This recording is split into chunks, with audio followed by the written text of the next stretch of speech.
महामारी से पूरे देश में त्राही त्राही मची हुई है। कोरोना ने पूरे विश्व को झकझोर कर रख दिया है। इस वैश्विक महामारी से आमजन के साथ साथ गरीब बेसहारों की रोजी रोटी पर भी संकट छाया हुआ है। बात करें राजस्थान प्रदेश की तो यहाँ भी कोरोना काल में आमजन त्रस्त है और जनजीवन पूरी तरह से प्रभावित है। ऐसे में यहाँ के विधायकों और मंत्रियों ने अपने अपने क्षेत्र की जनता के लिए सेवा कार्य किए, साथ ही आमजन को कोरोना से बचाने में भरपूर मदद भी की। वहीं बात करें जयपुर की दूदू विधानसभा क्षेत्र से विधायक बाबूलाल नागर की, तो उन्होंने अपने क्षेत्र की जनता के लिए विकास कार्यों के साथ साथ कोरोना काल में भी आवश्यक सेवा कार्य किए हैं। विधायक नागर ने आमजन की सहायता के लिए भामाशाहों और सरकार की मदद से कोविड केयर सेंटर का निर्माण करवाया और कोई भी भूखा न सोए अभियान के तहत जरूरतमंदों और गरीबों को भोजन उपलब्ध करवाया।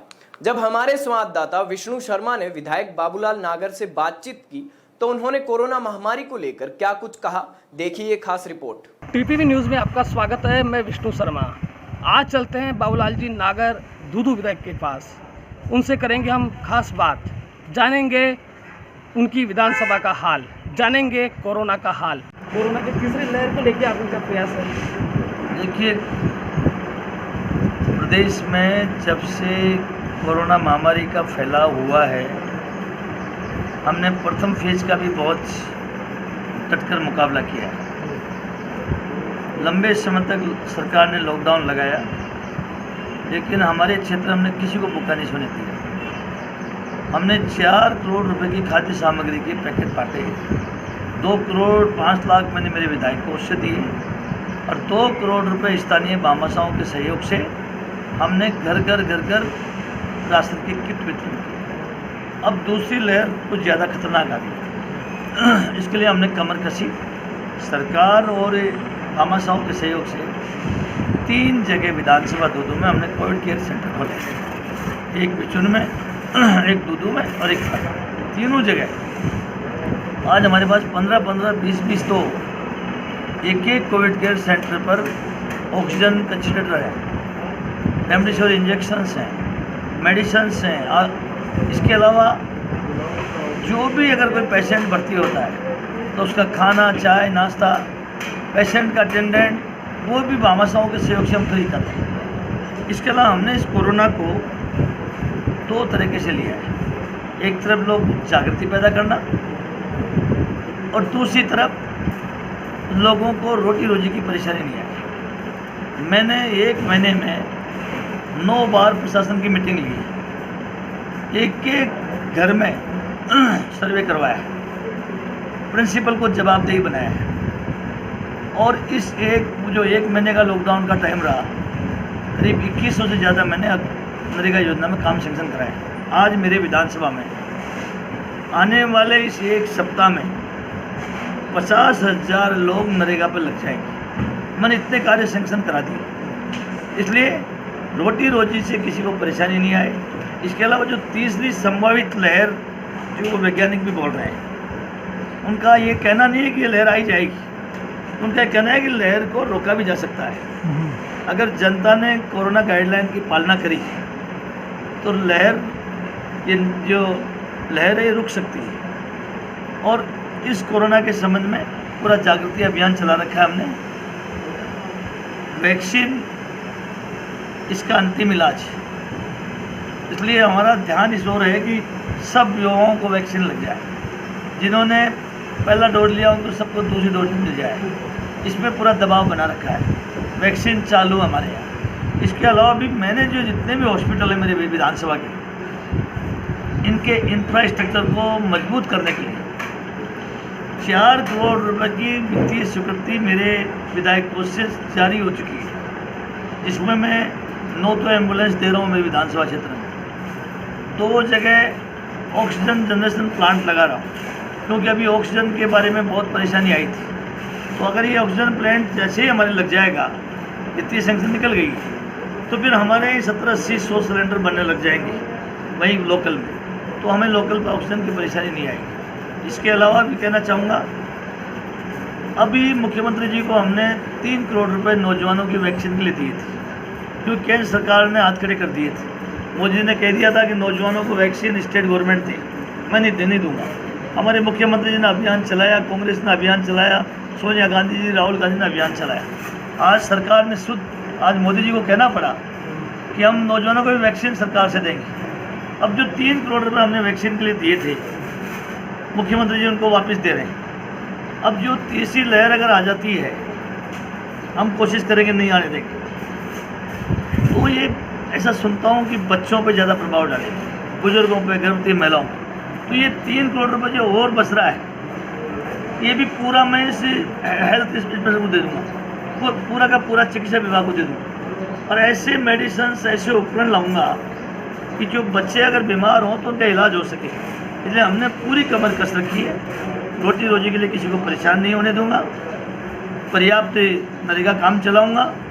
इसके अलावा मैं तकदीर वाला आदमी, मेरी विधानसभा में 232 राजस्व गाँव, हजारों डाणियाँ हैं। जब प्रदेश के मुख्यमंत्री अशोक जी गहलोत ने 2020-21 का जब बजट पेश किया तो उन्होंने घोषणा करी राजस्थान में 30 परियोजनाएं, 30 पेयजल परियोजनाएं, जिसके हर घर में टूटी लगाएंगे जल जीवन मिशन योजना। तो अशोक जी गहलोत ने जो 30 परियोजनाएं घोषणा करी, सौभाग्य से मेरे 232 जो रेवेन्यू विलेज हैं मेरी विधानसभा में, सब के सब उस 30 परियोजना में शामिल हुए। मेरे यहाँ मुख्यमंत्री जी की बजट घोषणा थी, अब वो सबके आदेश निकल गए और सबके टेंडर भी लग गए। इसलिए मेरी विधानसभा क्षेत्र का एक गांव में, एक ढाणी में एक घर भी नहीं बचेगा जिसमें नल की टूटी नहीं लगेगी। ये मुख्यमंत्री जी ने इस दूधू को विशेष तोहफा दिया। राजस्थान हिंदुस्तान में शायद मेरा पहला विधानसभा है जिसके एक घर को भी नहीं छोड़ा है मुख्यमंत्री जी ने। बजट घोषणा में उन्होंने शामिल करके बजट घोषणा की क्रियान्वयन में ऑर्डर निकलना, टेंडर लग जाना, आने वाले महीना 1.5 महीने बाद, युद्ध स्तर पर 2 महीने बाद पूरी विधानसभा में घर घर टूटी योजना का काम चालू हो जाएगा। पानी की समस्या का मुकाबला कर रहे हैं, तीसरी लहर को डट के मुकाबला करेंगे। वैक्सीन के मामले में किसी से पीछे नहीं रहेंगे। पिछली बार जब वैक्सीन लगी थी 45 साल से ऊपर ज़्यादा उम्र के लोगों को, जयपुर जिले में मेरा प्रथम स्थान था। फिर मैं लक्ष्य मेरा जयपुर जिले में वैक्सीन में मेरा प्रथम स्थान रहेगा दूधू विधानसभा का। और जहाँ तक सड़कों की बात, मैं इतना तकदीर वाला व्यक्ति हूँ, मेरी विधानसभा में 100 किलोमीटर से ज़्यादा सड़कों के नवीनीकरण के सरकार ने आदेश किए। पहले विभाग से मैंने एक्सरसाइज करके विभाग से मापदंड के अनुसार जो सड़कें सेंक्शन होती थी वो सब सड़कें सेंक्शन करवाई, विभाग ने तय करवाया। इसके बाद प्रधानमंत्री ग्रामीण सड़क योजना में प्रोविजन, कई तरह की योजनाएं, मुख्यमंत्री सड़क योजना भी है, तो इसके अलावा नाबार्ड की योजना भी है और PMJSY योजना भी है। PMJSY योजना में विभाग तय करता है कौन कौन सी सड़कें मापदंड पर आती हैं। इसके बाद जब पूरी सूची तय हो जाती है, विभाग को संतुष्ट कर लिया जाता है, विभाग शामिल कर देते हैं, फिर वो जो सड़कें हैं वो पंचायत समिति में अनुमोदन निकली जाती है। जितनी भी सड़कें तय हो जाती है पंचायत समिति अनुमोदन करती है, फिर वो जिला परिषद में अनुमोदन निकली जाती है और जिला परिषद के बाद सरकार की एक स्टेट लेवल की कमेटी है, वो उनको अंतिम रूप देती है। फिर वो सड़कें अनुमोदन के लिए उनका प्रस्ताव जो है वो भारत सरकार को जाता है। इस बार भारत सरकार ने एक परिपत्र निकाल दिया। कब निकाल दिया? जब पंचायत समिति से अनुमोदन कर दी, जब जिला परिषद से अनुमोदन हो गई, जब राज्य सरकार ने सड़कें तय करके फाइनल कर दी, तब वो अनुमोदन के लिए केवल भारत सरकार के पास जाती है। तो भारत सरकार ने एक प्रपत्र निकाल दिया कि संबंधित लोकसभा से के मेंबर से भी अनुशंसा कराओ। मुझे बड़ा आश्चर्य होता है, या तो मैं नादानी कहूँगा या अपरिपता कहूँगा ऐसे जनप्रतिनिधियों की, जिनको किसी की कार्य योजना के बारे में नहीं जानते हैं। अरे भाई, इन सड़कों का जब भारत सरकार का आदेश निकाला कि संबंधित MP से भी अनुशंसा कराओ, उससे 6 महीने पहले पंचायत समिति से अनुमोदन कराया, उसके बाद जिला परिषद से अनुमोदन कराया, स्टेट गवर्नमेंट से फैसला कराया है। अब फिर आपने एक अनुशंसा पत्र, भारत सरकार ने एक लेटर निकाल दिया, उसके पोत में एक अनुशंसा पत्र लिख दिया, तो क्या एक बिंदास थोड़ी भी नहीं जोड़ दी? या जो हमने जो तैयार करके अनुशंसा करके हमने वहाँ प्रस्ताव करके जो अनुमोदन करके जो फाइल बनाई, उसमें 1 किलोमीटर भी रोड आपने काट दी। मतलब मैं रोड जोड़ी मैं रोड काटी, 6 महीने पहले अखबार में मैंने प्रकाशित करवा दिया कि राज्य सरकार ने तो विधानसभा में ये रोड सैंक्शन कर दी है, और आप 8 महीने बाद में एक अनुशंसा करते हो, तो जनता को गुमराह करते हो और जनता को गुमराह करके भ्रमित करने का कोशिश करते हो। मैं तो कहना चाहता हूँ तमाम जनप्रतिनिधियों को, ये अवसर है, कोरोना महामारी भयंकर परेशानी का दौर है, लोगों को जान बचाने का मामला है। मैं निवेदन कर रहा हूँ, मैं विधायक, मैं 9 करोड़ रुपए मेरा विधायक कोष का पूरा पैसा कोरोना को दे चुका हूँ। 2 करोड़ रुपए मैंने एमएलए कोटे में सामग्री दी, 4 करोड़ की मैंने खाद्य अभी हमारे जो हॉस्पिटल के इंफ्रास्ट्रक्चर को मजबूत करने के लिए वो दे दिया मैंने, सैंक्शन निकल गई। और जो 3 करोड़ बच रहे हैं जो वैक्सीन के लिए दे दी थी, अब ये 3 करोड़ रुपए जो बच रहे हैं हमारे, इन 3 करोड़ रुपए को हमें वापस देते हैं, तो ये सब मेरे क्षेत्र के बच्चों का इलाज हो जाए, मेरे बच्चों को कोई किसी को कोरोना का नहीं फेस करना पड़े, तीसरी लहर आए तो पूरा का पूरा पैसा सब जनता को बचाने के लिए दूंगा। पूरे 9 करोड़ रुपए दे दिए मैंने विधायक कोष से। मेरा एक विधानसभा क्षेत्र है और मैं किसी की चर्चा नहीं करना चाहता, लेकिन मैं कहना चाहता हूँ जब एमएलए को और सांसद को ये कोष मिलता है, एमपी कोष और विधायक कोष, ये इसलिए मिलता है कि सरकार कोई अचानक कोई अवस्था पड़ जाए, ऐसी कोई महामारी आ जाए, ऐसा कार्य जो जनता को अब ज़रूरी है खुला दिल से खोल करने चाहिए। मैं आलोचना नहीं करना चाहता, लेकिन मुझे तकलीफ है। मेरे यहाँ अजमेर के लोकसभा सांसद बहुत विद्वान सांसद है, अभी तक 2 करोड़ रुपए तो 2 लाख रुपए तो पहले दिए, 2 लाख रुपए केवल सांसद कोष से मेरी विधानसभा में दिए, और 15 लाख अब कंसिडर के लिए दिए।